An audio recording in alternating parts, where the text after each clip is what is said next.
Welcome, everybody. I'm just gonna pause a moment or two before we get started to see because I see the numbers going up we are at 68, now we're at 72, but we will begin on time, and we are so happy that you are here. We want to welcome you to the All Systems Go Taking Action Together NTAC Summit, or System of Care Summit. We're so happy you could join us today. So I will begin. Today's session is exploring the impact of social media. We are so happy that you're here. And I want to remind everyone that we've made a commitment to maintaining a safe and accountable space. If you experience any issues or need assistance, please reach out to me by sending a direct message found at the top right corner of the event. To walk you through the tools in the session, I'd like to draw your attention to the vertical bar featuring several icons on the right side of your screen. If your event feed is open, it's going to be hiding the vertical bar. So please close your event feed by clicking the X in the upper right corner of the event feed box. The event feed is like the chat box for the entire event, not just the session. Once you've closed your event feed, you'll be able to see a vertical bar with several icons. You'll see speech squares, that's for the chat box. There's also a Q&A icon, and Shane's going to be explaining a little bit more how we want you to use the chat box and the Q&A session, or the Q&A box. What else do I want to tell you about that? There's an icon of people indicating the participants in this session. And lastly, you'll see two papers stacked in the top of one another. These are all the resources from the presenter, including the slide deck for this session. To enable us to keep up with questions, we ask that you please only use the Q&A icon to share your questions with the speakers. Feel free to vote for questions. Again, it's the third icon from the top with the Q&A. If we have any time during the session, if at any time during the session you need to step away, take a break, debrief, or decompress, feel free to do so. Our wellness room is open, and you may enter the wellness room by clicking on the wellness room button on the top left of the event. I realize I didn't introduce myself. My name is Lisa Brock. I am an ECHO program manager with the American Academy of Pediatrics, and I'm pleased to be here today and to introduce you to our speakers. We've got Shane McDonald and Amanda Grace Creer. Shane's passion for youth advocacy and social change is rooted in their many lived experiences and involvement in systems through their lifetime. As a queer young adult and trauma survivor, Shane is particularly invested in education and advocacy around LGBTQ2S+ communities, and actively seeks to highlight and address the impact of trauma and systemic oppression with the intention of creating greater change. Their involvement in the mental health system particularly motivates them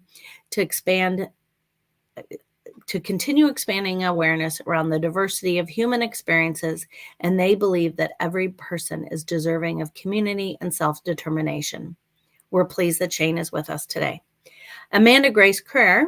Amanda joins Youth Move National from the greater Philly area. After losing her cousin to suicide in 2017, she found a passion for youth and young adult mental health. With an associate degree in behavioral health and human services from the Community College of Philadelphia, and with peer support certification, AG has over 5 years of experience in both direct support and peer support transition age youth. In her free time, she likes to volunteer with the local NAMI and ASFP chapters and engage with legislators on federal policy. Amanda Grace is a fierce advocate of nothing about us without us, and hopes to continue to empower the next generation of youth to advocate for themselves anywhere from the doctor's office to the Oval Office. You may begin. The stage is yours. Thank you so much, Lisa, and thank you everyone for joining us. If I'm looking over here or over here, I promise I am in this space, just got some different tech and screens going on. And on that note, let me make sure I share our slides. All right, hoping that this is up and looking good to folks, and folks can see and hear me okay. So happy summit, everyone. We are so grateful to have you joining us for this session today. Welcome to Exploring the Impact of Social Media on Youth Mental Health. Let's get started. So thank you, Lisa, for your wonderful introductions of us as speakers and your presenters today. Just to reiterate, I'll keep it short. My name is Shane McDonald. My pronouns are they, them, and theirs. And I am formerly a youth programs coordinator with Youth Move National, and I've been involved in youth peer support and youth advocacy work for around 6 years now. And I am a person of many lived and living experiences, and just so grateful to be here with all of you today. So passing it to you, AJ, if you wanted to introduce yourself. Sure. My name is Amanda Grace Creer. I also go by AG. My pronouns are she, her, hers, and I'm a youth program specialist here at Youth Move National. And I am a very passionate person when it comes to social media in regards to youth and young adult mental health. So I'm really excited to get to share this presentation with you all today. And I really hope you're able to walk away with some really awesome information. So back to you, Shane. Thanks, AJ. All right. So before we dive into content, we wanted to share just a little bit about Youth Move National for those who may be new to us. So Youth Move National is, of course, a national youth-driven organization devoted to improving youth-serving programs and systems by uniting the voices of youth with lived experience across those systems, right? Which, of course, include the mental health system, juvenile justice system, child welfare, education, and other systems actively serving youth. Youth Move National connects, supports, and develops youth leadership and advocacy to create positive change. We practice authentic youth engagement through youth-driven decision-making by elevating youth voices of lived experience. We ensure that young people are heard and valued as leaders in the agencies, communities, and systems that impact their lives. And ultimately, we envision a future in which young people are valued and centered as leaders, advocates, and designers of communities that are built for all youth to thrive. And you can feel free to check out our website, youthmovenational.org, or visit our virtual booth at this summit. And in terms of topic areas or learning objectives for this session, we're going to start out by sharing some national data specific to youth social media use and mental health, review some potential drawbacks and perks, as we call them, of social media use and mental health, spotlight sentiments directly from youth and young adults with lived experience, as well as some youth advocates, and then close out with a call to action and, of course, some open discussion. We do want to note that this session includes references to trauma and other potentially activating content from youth and young adults of lived experience. So please do keep that in mind and absolutely honor your right to self-care throughout this session. And one last intro bit before we dive into content. We do have a fillable workbook and resource guide for this session, and there are all sorts of ways that you can access it. So you can do so by using the link that is on the slide here, which I believe we're going to drop in the chat as well, and that will bring you to the document that you can download and open as a fillable PDF.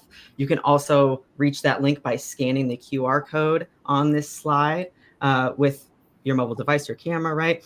And then lastly, as Lisa noted in the beginning, right, those AirMeet buttons, the second from the bottom, that little page with the corner bent that says resources. If you click on that, the second resource there is the reflection guide. And if you click on those vertical ellipses and click open link, it will open this companion document in like an Adobe web format. So you don't even need to download it in order to have it accessible to type into.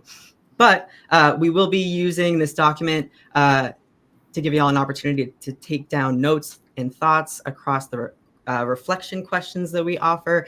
Though again, we will also have a closing discussion, and we will also, during these reflection points, encourage y'all to share additional feedback in this space, in specifically that chat stream, right? And we will try to make sure that we can call one or two folks on stage at these points too, if they'd like to unmute and share their questions verbally. So you can raise your hand when we reach those points as well. And I believe that is it for me in terms of intro bits. And I think I'm good to pass it to you, AG, to start diving into content. All right. Well, thank you so much, Shane. So we are going to be talking about some key findings and what does the data say. But before we get into that data, I'd like to take the opportunity to talk about one of the studies that's in this presentation. Last week, I had the privilege to attend a youth social media summit in Washington, D.C., where one of the things that was really emphasized is the importance of looking at demographics within studies.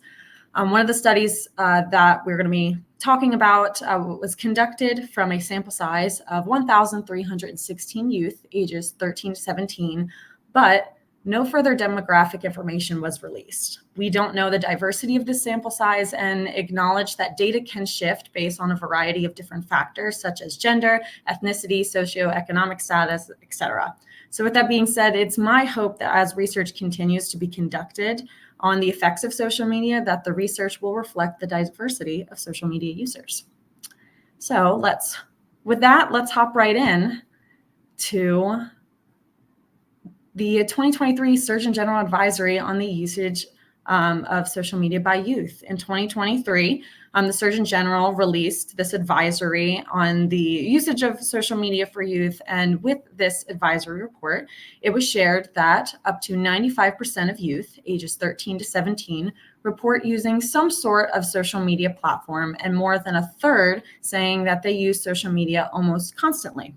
It's also shared that nearly 40% of children ages 8 to 12 also use social media. Now, the impacts of social media can also vary from platform to platform because messaging apps and photo sharing or video sharing apps are both considered to be forms of social media, but they are also both very structurally different. According to the Surgeon General, that there is more drawbacks than benefits to social media use when it comes to youth. However, we recognize a fairly even balance and emphasize the importance of ongoing intention around engagement with social media at large and with respect to both potential benefits and drawbacks. So there is definitely some caregiver and parent concern when it comes to youth usage of social media. I know that my parents are among those who are concerned. A majority of parents and caregivers of adolescents say that they are somewhat, very, or extremely worried that their children's use of social media could negatively impact their mental health. 53% of parents or caregivers anticipate that use of social media could lead to increased anxiety or depression. 54% of parents and caregivers anticipate that use of social media could lead to lower self-esteem or increased harassment or bullying. 71% of caregivers anticipate and parents anticipate that the use of social media could lead to increased exposure to explicit content. And 59% of parents and caregivers anticipate that the use of social media could lead to increased feelings of pressure. So we have a reflection activity. This is our first reflection point. Shane had that little QR code at the beginning, and Lisa also dropped our companion sheet in the chat. So if you want to take this moment to jot down some thoughts in your companion workbook, we love to have a couple folks. If you would like to share your thoughts in the space, feel free to use the raise hand feature or drop some thoughts in the chat, but we like to provide this space here, a little bit of time if you would like to reflect on these questions that we have here, which number one is, what concerns do you currently have around social media use and young people you care about or are caring for? The second question is, have these concerns been vocalized by those young people themselves? In what ways have they been vocalized, or in what words? And number three are, what kinds of values and parameters around social media do you currently hold for both yourself and for the youth that you care for or care about? Definitely welcome folks to take a moment to percolate across these. And definitely please use specifically the chat button to share any thoughts around these questions too. And I do see some notes in the chat, AG, if you want to speak to those. All right, let me look at that. Okay. Let me see. If you need support, I can read them as well. Yes, I think I do need some support. Okay.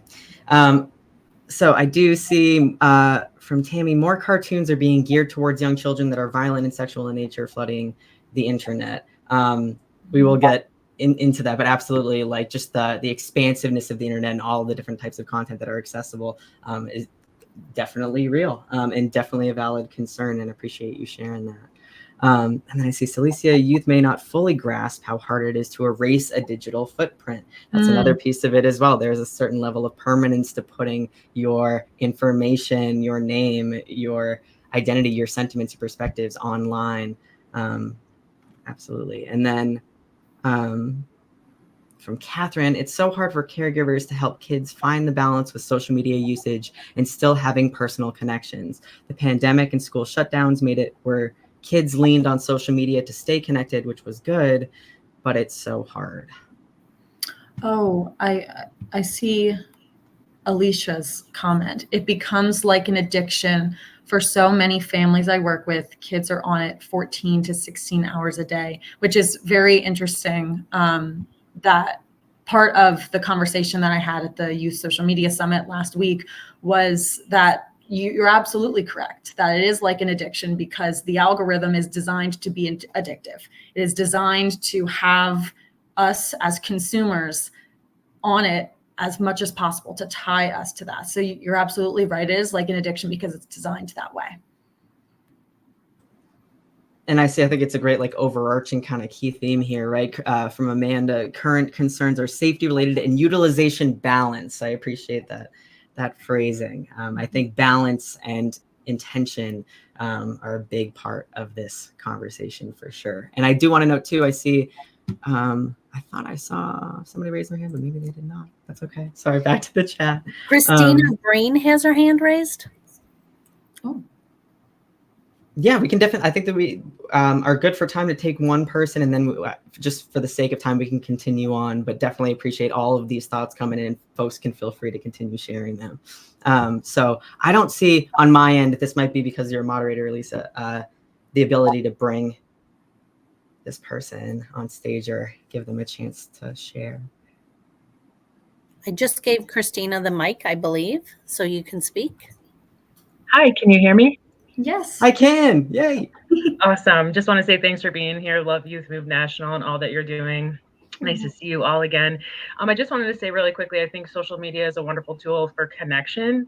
And I'd like to see more tools and resources on how to cultivate that positive experience in social media, because I think for marginalized youth, what a great way to interact with people who are of the same likeness when you live in very rural communities where a lot of those people struggle. So that's just my 2 cents on the matter. And thanks for letting me have the stage. Well, thank you, Christina. And did you look ahead in the presentation? Because I did not. we will definitely be touching on actually, most of what you just said is actually talking points within this presentation. So stay tuned because it's definitely there. Awesome. Can't wait to hear.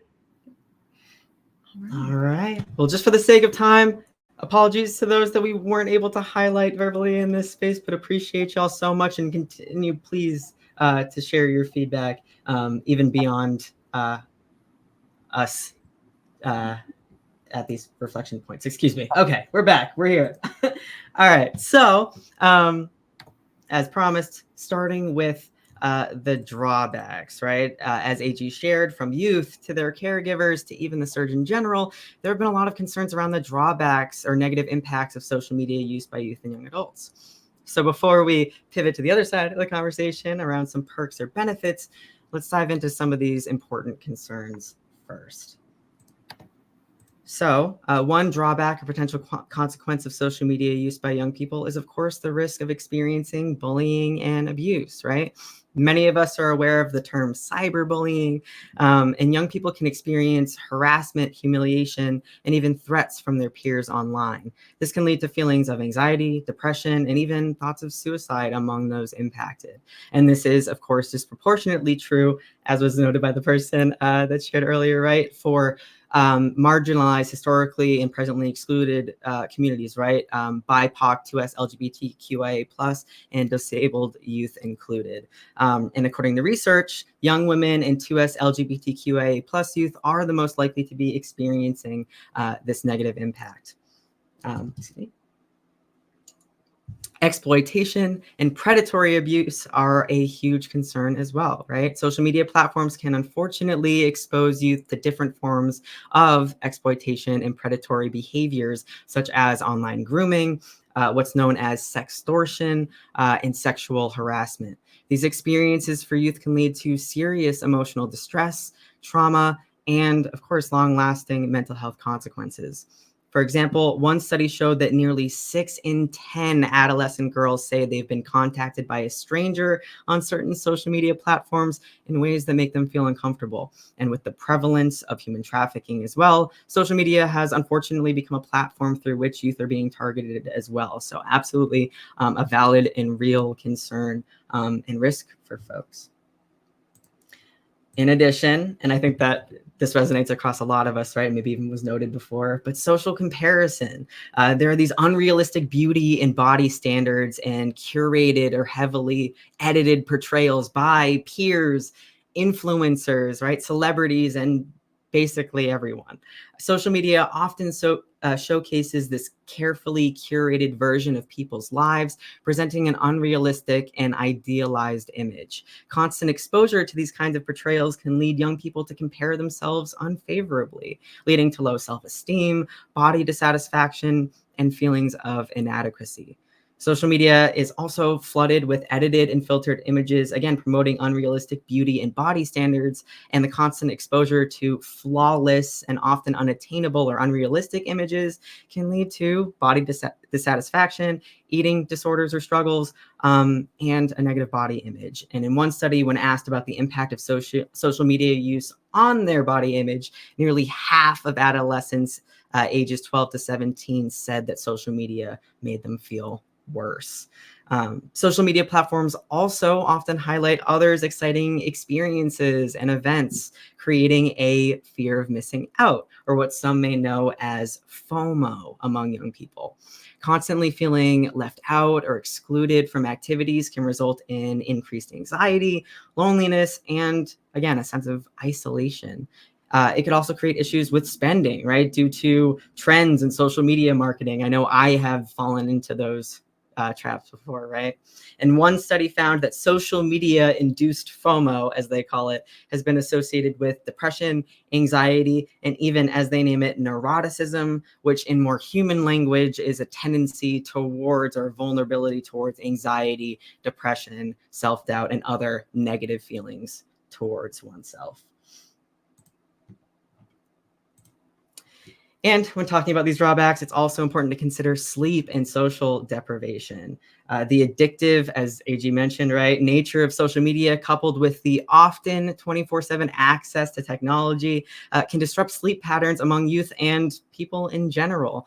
Late night scrolling and the constant need to check notifications can lead to insufficient sleep, of course, affecting folks' overall mental health, which can additionally lead to anxiety, depression, extreme emotional states, and again, even thoughts of suicide. A systematic review of 42 different studies on the effects of excessive social media use found a consistent relationship between social media use and poor sleep quality, reduced sleep duration, sleep difficulties, and depression, specifically among youth. And excessive use of social media can also contribute, again, to social isolation and loneliness. Spending significant amounts of time on social media can replace real-life interactions and lead to a decrease in face-to-face social connections, which are really crucial for mental health and just being a person in the world, right? And just the last kind of bucket here is around information overload, as we call it. So the news or the general state of the world can make young people feel down, right? And it can be hard to give themselves space when things are constantly in their news feed and they feel maybe that they can't stop looking. And on top of that, it can be hard to know which sources to trust, right? Information overwhelm, especially when it comes to these big world events and ongoing societal issues on a regular basis, can potentially lead to anxiety, depression, emotional exhaustion, even feelings of helplessness, hopelessness, and with that, of course, even thoughts of suicide, right? And again, due to the expansiveness and openness of social media, many of these sources of information may be untrustworthy or even manipulative and harmful. And the confusion and challenge of differentiating resources and recognizing what is true can lead to anxiety, heightened stress, poor boundaries, and even a lack of trust in oneself and one others. And one study shares that digital connection overload, as they name it, has been found to predict more depressive symptoms or experiences and creates greater mental health consequences, as they put it, or these negative outcomes, right, for young people in particular. So before we pivot to the more positive impacts of social media for youth mental health, we do want to pause here for another reflection opportunity. So again, folks can feel free to jot down some thoughts in their companion guide. And we'd love to take this opportunity to pause and welcome any feedback around each of these three questions in the chat as well. And if someone would like to raise their hand and jump in, you are absolutely welcome to join us and ask your question out loud verbally as well. So again, we welcome feedback on any of these questions. But first, are there other examples of potential drawbacks or negative impacts of social media use that y'all have witnessed or experienced outside of what we've shared, right? Because absolutely there could be more. In addition, in what ways do these drawbacks resonate with your experience that we have shared? And then if folks have experienced these barriers, these negative aspects, and have found meaningful ways to navigate them, and you'd like to share any sentiments around that, of course, we absolutely welcome that wisdom and insight as well. So pulling up the chat now. Thank you. I've seen thoughts flooding in. I love it. I see from Karina, it eases the ability to dissociate, which I statements for me in my own experience, that mean, kind of just mentally stepping out of this tangible space and going somewhere else, right? That kind of break away from reality, which, for all of us across like visual media and entertainment, right, can be a perk or a risk or a negative thing, right? Absolutely. I see from, I'm losing it. I'm trying to catch up. Shane, we have Haley Pidmore has her hand raised, and then there's a number of questions in the Q&A section. Okay. So are you? Yeah, should I said Haley. Absolutely Haley? invite you into the space. Haley, you have the microphone. Hey, everybody. Thank you for this summit. This is awesome. I almost did not get in here because there were so many. But, I really want to get on this. Like, I teach teens each month. We have a group called FLY, Future Leading Youth. And I try to work on things that the teens are working with. And social media has been such a big problem. One of the big drawbacks that I see from them is when they are experiencing, like you said, that spirit of comparison or comparing their lives to everybody else, they do start to disassociate. They start to withdraw. Their grades start decreasing.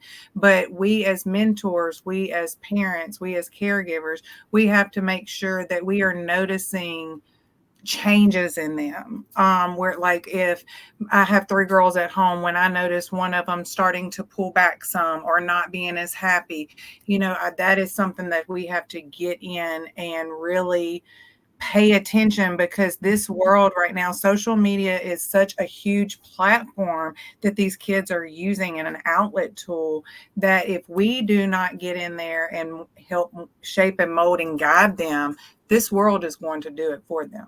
and they might lead them the wrong way. So again, I thank you for this. You've given me a lot of good things that I can use for my teens, and I look forward to the rest of it. Thank you, Haley, for sharing. And I think that other folks absolutely are resonating in the chat. And I'm seeing just a lot of resonation across the things that we've shared as well. I mean, there's a reality that this tech boom, right? This technology, the creation and implementation and emergence of all of these different platforms kind of came like a whirlwind, right? And then it was just, they were accessible and able to be used. But, you know, I think that this is something that was new for a lot of us as adults growing into this tech boom as well, right? And so I think now we're at this point where we're really trying to figure out what it means to be sort of oriented to entering these spaces, and what it means to use them in a way that's safe and honoring of our safety, of our agency, of our lived experiences. So I just appreciate you sharing. And I think that is, and we will have a call to action, right? But it is sort of thinking in this way of, what does safety look like? What does intention look like? How do we cultivate spaces where, when young people are experiencing some of these negative side effects, they can be supported in reestablishing, reassessing, reworking their relationship with social media, right? In a way that is uplifting, affirming, and not necessarily like punitive or just restricting, right? But really getting at those key pieces of safety and intention. So just for the sake of time, I am going to move on, but thank you y'all so much for your thoughts in the chat, and thanking folks as well for their solidarity with each other and affirming each other's contributions as well. For now, I'm passing it back to you, AG. Thanks, friends. Yeah, thank you, Shane, and thank you all for engaging with us. We are going to also now shift and talking about the perks, because there are definitely perks when it comes to the uses of social media, especially for youth. So we'll hop right into that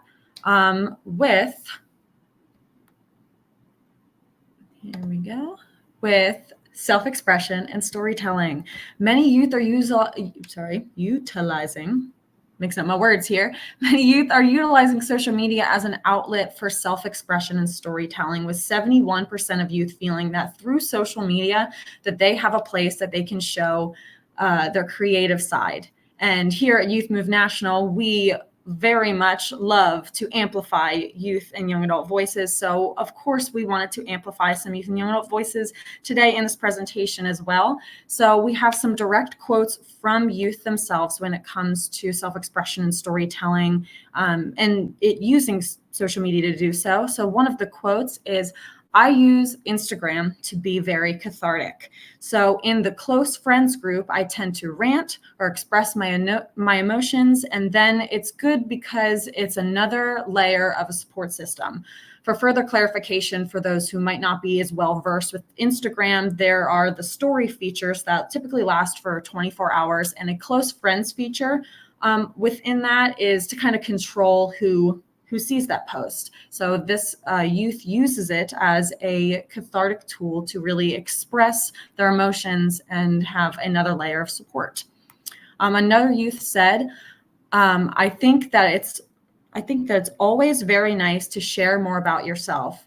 Like you say what you've been up to, and by doing that, you kind of reflect on achievements and things that have been happening within your life to see whether it helps me.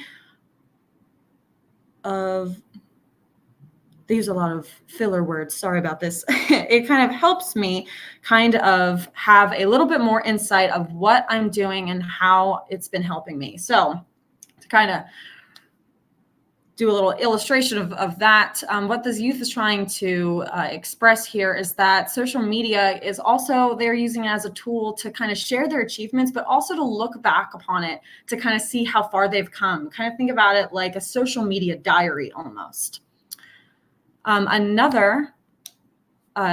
Another perk that we have is finding and building community. Many youth are able to find and build a community online that they might not otherwise be able to do so within their current local community.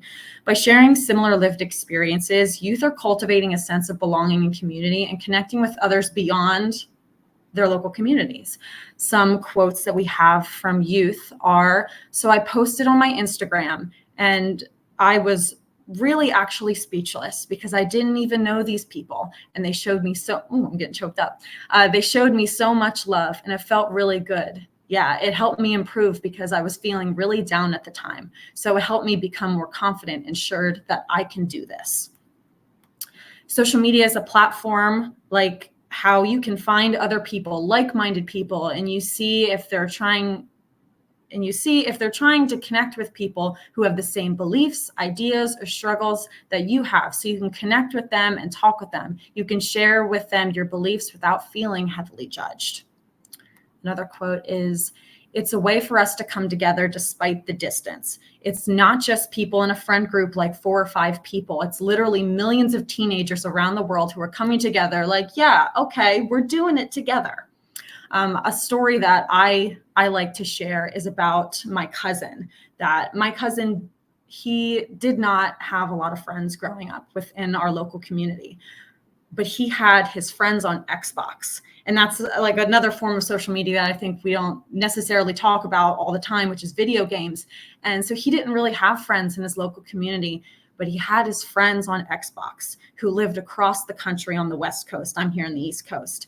And these are individuals that he has never met in his entire life, but they know every single thing about him. And they've been friends for the last 2 decades. So that's just another way that social media is helping people find and build community as well.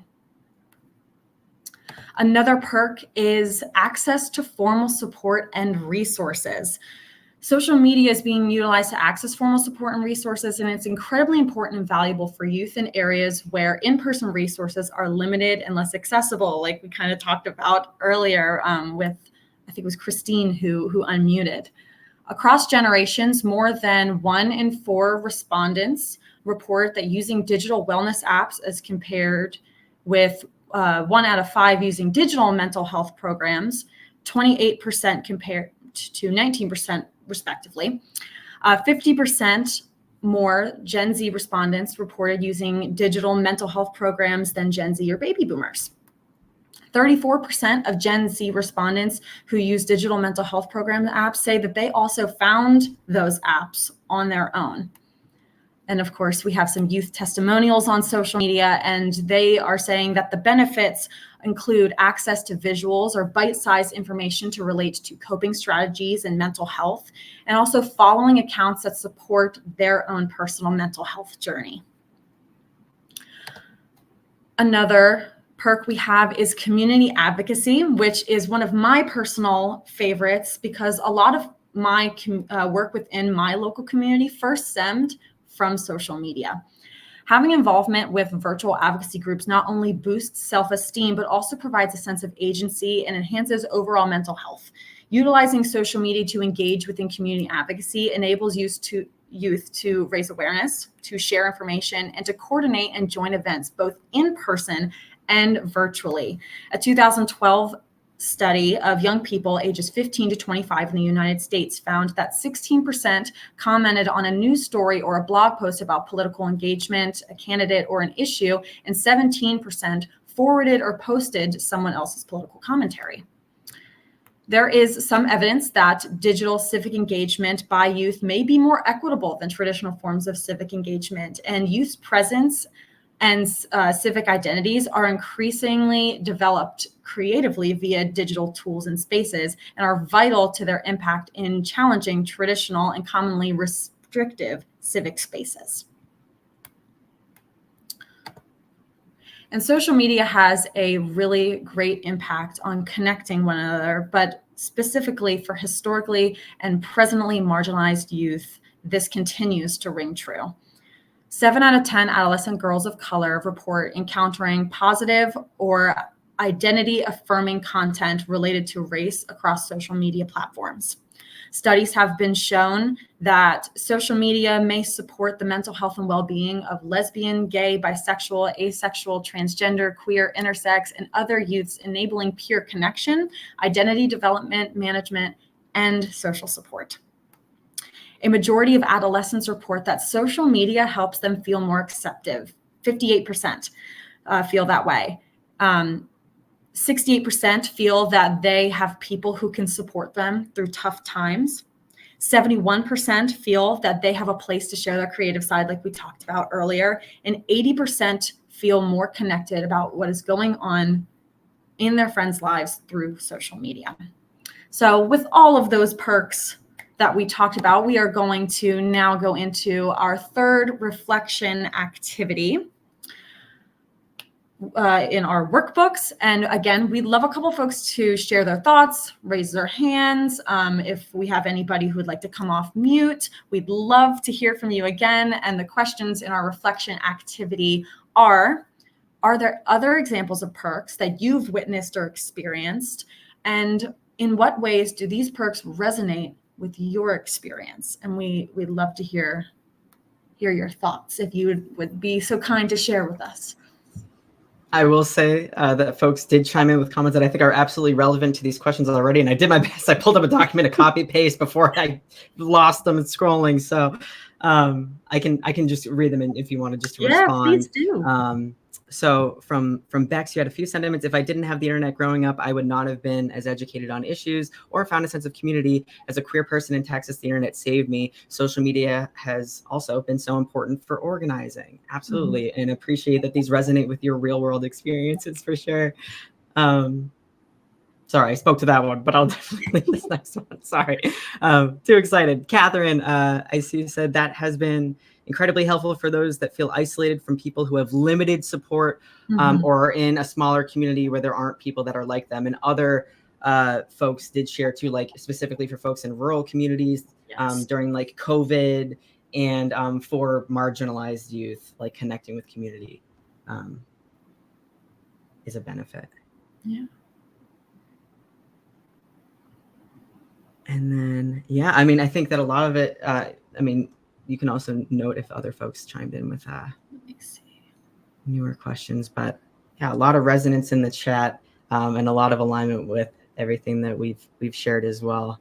And appreciate all this feedback. Go ahead, AJ. Utilizing, teaching yourself instruments and crocheting and flower gardening. I also very much resonate with the gardening factor of that. I have a garden outside in my little apartment, and I don't know anything about growing peas, but now I looked it up on TikTok about how to grow peas, and now I'm growing peas. So I definitely resonate with that, with gardening. It's definitely a tool that I've used.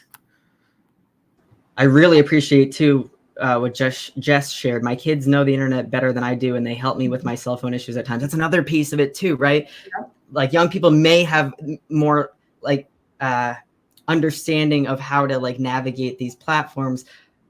That being said, they may not have that nuance, that intention, that understanding around safety. And I think someone shared, tips like don't share your name, your address, right? Like identifying information that could, folks can find you or take that and steal it and use it, right? But there's almost like a balance between we as supports for youth utilizing these platforms might need to work with them and gain knowledge from them in order to kind of come together in a conversation around what safety and intentional use really looks and feels like, right? So just appreciate that sentiment for sure. I don't believe we have any. Do we have any raised hands for now? I don't think so. So I think that we're good to move on for time too.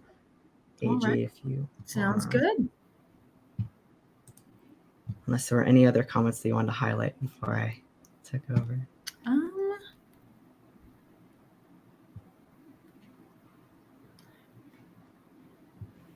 There's a number of questions in the Q&A section.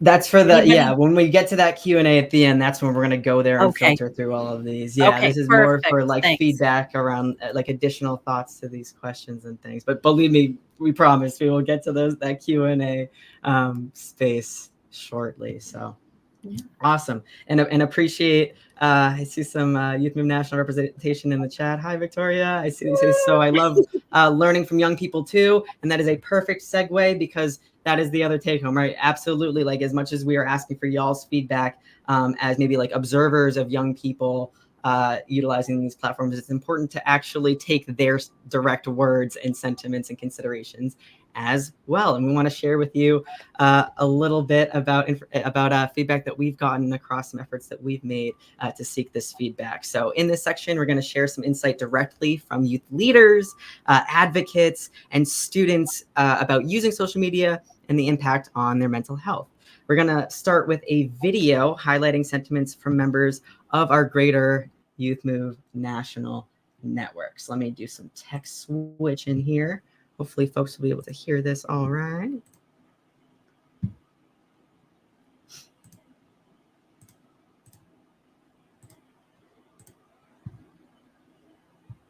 All right. It's on our screen. I'm going to press play. I'm looking to you, Lisa and Amanda Grace, just for a thumbs up that audio sounds good, and then I'll let it go. And also apologies, like there's no built-in closed captions on this. So if you have them on AirMeet, I'm hoping it captures the video audio and transcribes that if you're using that. But if not, I apologize just ahead of time that is not built into this video. But here we go. Hello, my name is Chapi Alfaro, pronouns she, her, ella, located in Pasco, Washington. I'm a 23-year-old peer, and I have learned to use social media for my well-being and the well-being of others. I use socials to stay connected to those who have been my number ones, and I also use it to learn more about what I can do to support my physical and mental health, such as new coping skills and ways of journaling. My tips to support youth navigating social media is remind them of who they are and who they want to be. Youth are full of love, support, and kindness. Remind them of that when having tough conversations about socials. Socials are neither good or bad. It's a tool to stay connected with the rest of the world. The way you use that affects your overall well-being, and that is completely up to you. So hi, I'm Tiara Springer Love, pronoun she, her. I am the director of Youth Power here at Families Together in New York State, a chapter of Youth Move National. So some of the ways that I allow social media to have a positive influence on my mental health is, number one, I use it as a platform to stay connected to friends and family, especially in those moments where I don't feel so connected or I might feel alone. Number two, I was able to join a supportive online community of adult adoptees that have been super supportive to me during my mental health and my healing and wellness journey.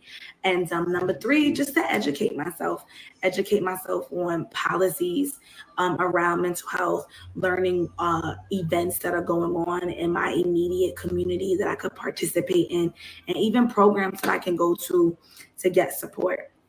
So a couple of tips that I have for adults that are working with young people around social media is, one, always having open communication. Any conversation about anything needs to be transparent, needs to be open, which also means, number two, you as an adult ally should be leading by example, encouraging healthy social media use and digital consciousness. So understanding that if we are telling young people to engage in offline activities, we too should have examples of when we've also done that.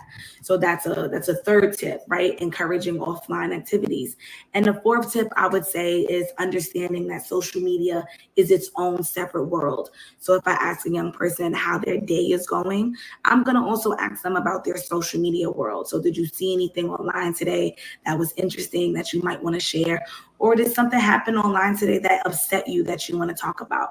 So those are some tips on things adult allies can do to support young people around the social media world. Hi, my name is Kelly, and I am the president of Youth Move Suncoast. I'm also a peer support specialist at NAMI, Sarasota, Manatee counties. Social media is notorious for harming people's mental health, but I wanted to talk about ways that it could be more positive. Youth Move Suncoast uses social media to spread awareness, help people feel understood, and to advertise any events that we have coming up. Some days we even just post a daily affirmation. Sometimes it's easier for people to communicate behind a screen. Therefore, these posts are very important. When thinking about tips for adult supporters, I would say a few things.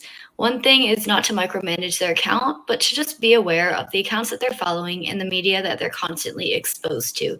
If it's all negative, that may have an effect on their mental health. I would also say that moderation is good. Everything is okay in moderation. So make sure that the screen time isn't too much And the accounts that they are following, make sure that most of the time they're posting uplifting things like affirmations or wellness. And apologies for that cutoff. It was just wellness tools, and then it closed out. But definitely want to just shout out those amazing folks who shared their sentiments. We hope you enjoyed hearing from them, and that these sentiments also resonate with y'all's experiences.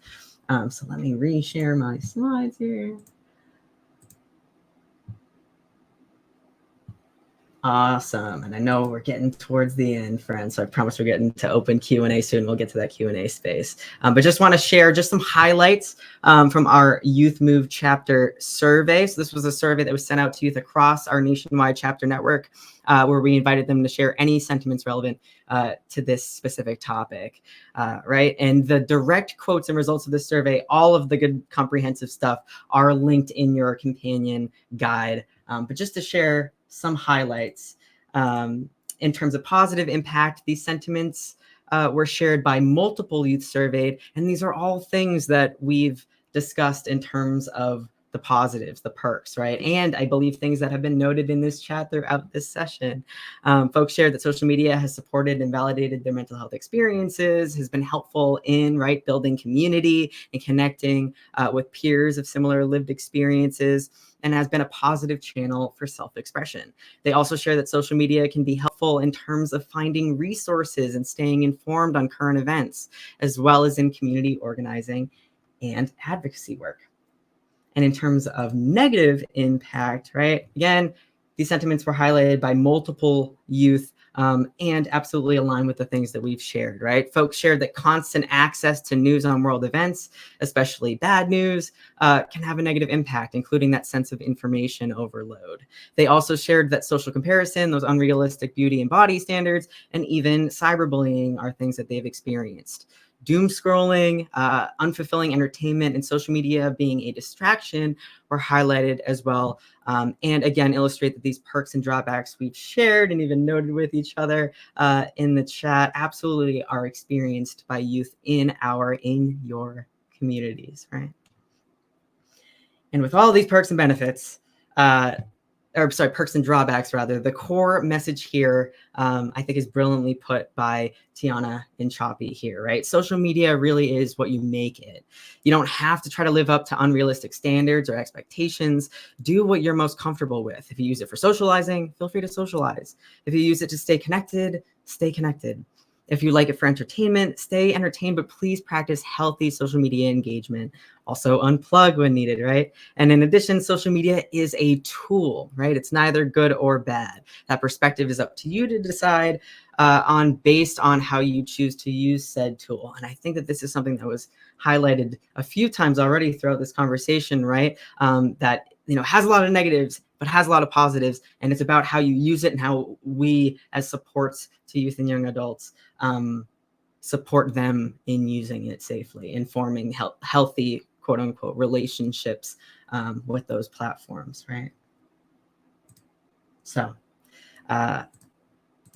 just another little moment for reflection, just for the sake of time, actually, though. I mean, folks can feel free to jot some thoughts down, but I don't want to lose time for this last section, which is our call to action. So if folks do have thoughts, feel free to share and affirm with each other and be in community in that way in the chat. But for now, I'm going to pass it back to you just one last time, AG, to take us through the remainder before we open up for Q&A. Sorry, I forgot to unmute. Hello, give me 1 second to reshift. Here we go. Hello. Yeah, so now we have a call to action. We've shared quite a lot of information across this presentation, and now we are calling you to put this guidance into action. Some ways that you can put these learning practices or put these learnings into practices are to provide youth-vetted trainings on navigating social media to young people and to parents as well, to educate and train adults on how to support young people, including training on mental health literacy and how to establish clear expectations and confidentiality, and how to respectfully listen without judgment. and to develop healthy associations and practices with youth on social media use. We also have a tip sheet as well that is going to be linked within our presentation for healthy social media use created for and by young people as well. And we have included, I just said that. We included a link with more ways to act based on your role as a young person or a caregiver, a policymaker, researcher, whatever your role is. We also have included in that link more ways for you to act as well. And we want to encourage you to continue the conversation. We've shared around perspectives of social media use by young people. It's important for us to continue to have these conversations. We encourage you to listen to youth voices and actually actively listen and encourage authentic conversations about social media and effects on their mental health, and also encourage the continuation of research on the topic of youth mental health and social media. And then we have our last reflection. I think that we are just going to have y'all reflect in the chat and on your companion sheet, because like Shane said, we also want to get to all of your amazing questions. But our last reflection on your companion sheet is, in what ways in your current role can you take action in continuing the conversation for youth mental health and regarding youth mental health and social media? So if you want to drop that in the chat, if you want to write it on your reflection sheet, please do so. But for the sake of time, we are going to move on. Okay. And again, all of our additional resources are linked in the companion guide, and feel free to check them out across your networks. And that brings us, here we are, to the closing to our large group discussion. With only 4 minutes to go, and apologize, friends. I think there was just a little bit of jumping around with the tech here, and I didn't realize that I would lose chat sentiments if folks added to them, and it would kind of keep rolling. So again, apologies to folks that we weren't able to highlight who shared their thoughts. But just looking at these questions now, we do have a few, and we'll definitely get through as many as we can. So I can read this first one, and then AG, if you have thoughts, then I can add some. Yeah.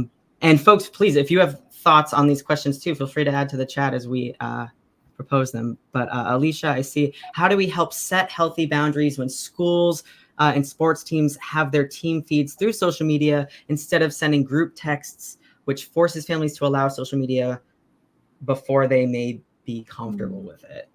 Interesting.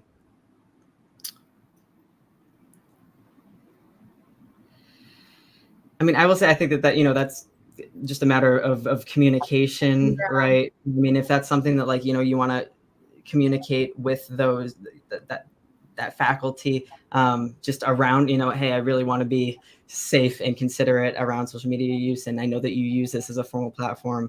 Is that something that you're considering supporting folks around? What language are you using, right? That may just be a conversation, but that's a piece of it too, right? Like, folks might just be kind of pulled into these spaces before y'all have a chance to really give that orientation. And that's kind of where we're at now too, right? Like, we know that young people are actively utilizing these platforms without necessarily being fully grounded in being intentional and safe with them. So those are my thoughts on this. You had anything to add? I don't have anything to add.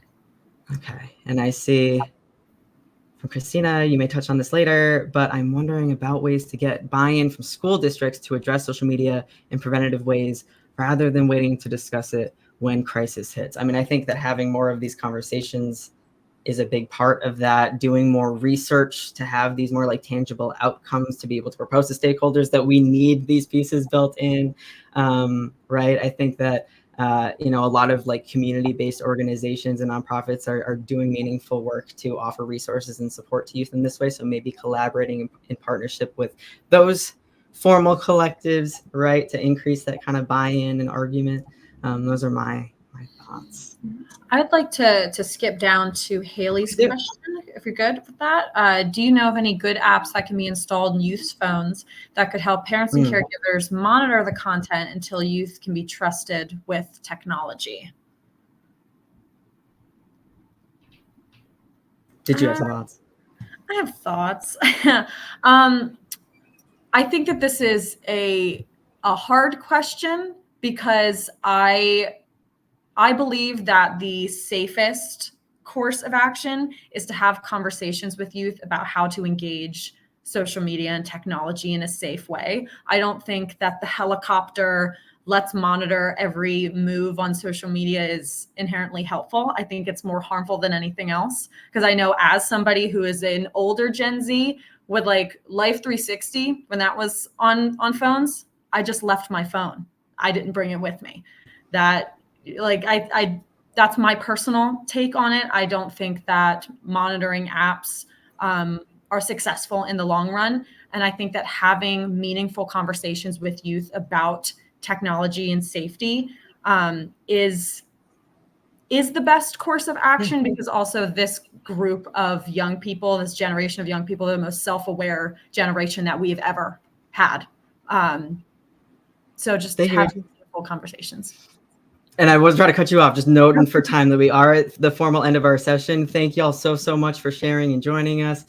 Please feel free to stay connected with us at Youth Move National and visit our booth at this summit and stay connected. And again, just really bring that intention, mindful consideration, and continue holding these meaningful conversations with youth in your lives and communities. So thank you, everybody. And I'm just going to hop in to thank Shane and Amanda Grace for their leadership with this session. We really appreciate your expertise. The next session starts in 30 minutes, and we'll hear from a keynote speaker. Dr. Tunisha Foster Friedman will be exploring the individual and interpersonal and organizational factors contributing to mental health disparities among Black and Brown youth and young adults. Discover actionable steps to foster caring and equitable systems in collaboration with our communities, aiming to eliminate disparities and create meaningful change. So we encourage you to stretch your legs, take a break, and then come back for that keynote. And please do know that all the resources, recording, everything from this session and more will be available. And so we appreciate your engagement and your presence here with us. And again, thanks to Shane and Amanda Grace for a great session.